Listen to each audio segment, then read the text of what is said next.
Well, Tony, you've had one of those weeks that Premier League chief executives dream about. 3 deals over the line. It's been a good week so far, Fraser. It's 3 deals, 3 good deals, 3 very different deals, of course, because one of them's taken a long time to come to, and that's the one who's already our own player. And of the other 2, Joe Allen, of course, we managed to do very quickly. He's a player that Mark's coveted for a long time, and when we became aware of his availability, we moved very quickly and got the deal done very quickly.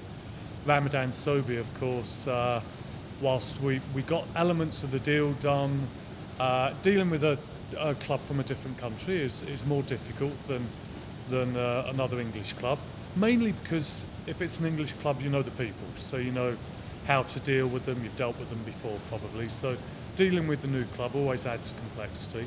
And then of course there's been the work permit and the visa requirements to go with that. And then of course there's Marco, and the interesting thing is I often say that the most important signings in inverted commas are keeping your best players.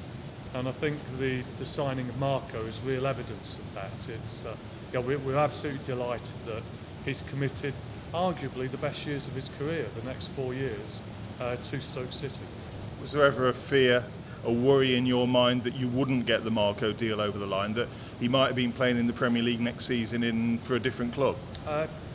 Yes, absolutely there was, because the reality of it is that Marco had a year left.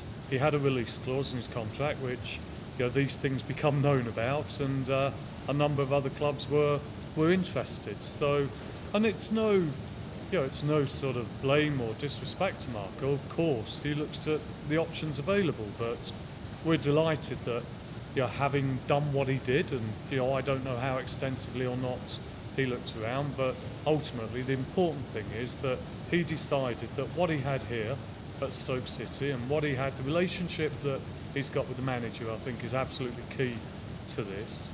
Is something he didn't want to let go, and it's not letting go of what he's got, but it's also, I think Marco, if you speak to him, which you will do, Marco's very excited about the next few years as well. So it's a great signing.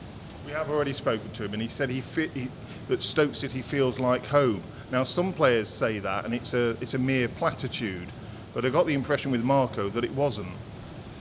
Well, Marco came into training last Monday now, and he came in a week earlier than he was due back. He was due to join up with the squad to travel out to the US for the training camp out here, and he came back a week early, and you see these things and you wonder what's going on. Is it a message?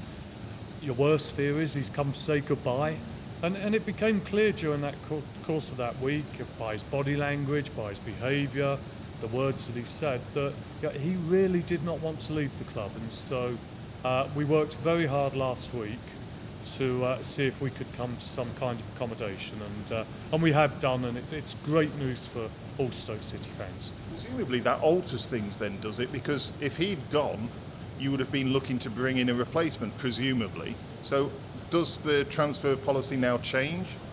Well, the transfer, what we actually do in the transfer market changes based on situations, circumstances, opportunities that arise, but also in terms of deals done.